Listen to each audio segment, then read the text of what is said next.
మన బాడీ అన్నది మన కంట్రోల్లో లేదండి.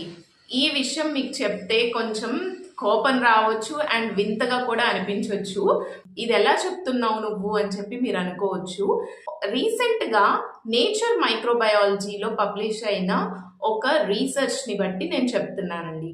సో వాళ్ళు ఏం చేశారంటే మైస్ని తీసుకున్నారండి. మైస్ని తీసుకొని first day high carbohydrate and high sugar ఉన్న డైట్ని మైస్కి పెట్టారు.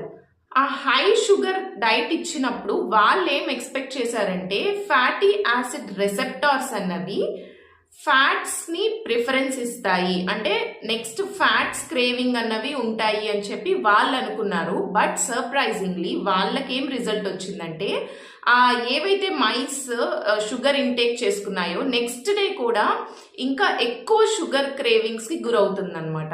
ఈ రీజన్ ఏంటి అని చెప్పి వాళ్ళు ఇంకా ఇన్వెస్టిగేట్ చేస్తే వాళ్ళకి అందులో తెలిసిన రీజన్ ఏంటంటే గట్ మైక్రోబయోటా. మనం చాలాసార్లు వినుంటాం కదండి గట్ మైక్రోబయోటా అని చెప్పి.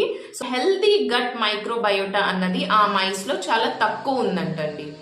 సో దీన్ని బట్టి మనకి ఏమర్థమవుతుందంటే there is a connection between healthy gut microbiota and sugar cravings. అంటే మన గట్ మైక్రోబయోటా అన్నది హెల్తీగా ఉంటే మనకి షుగర్ క్రేవింగ్స్ అన్నవి తక్కువగా ఉంటాయండి.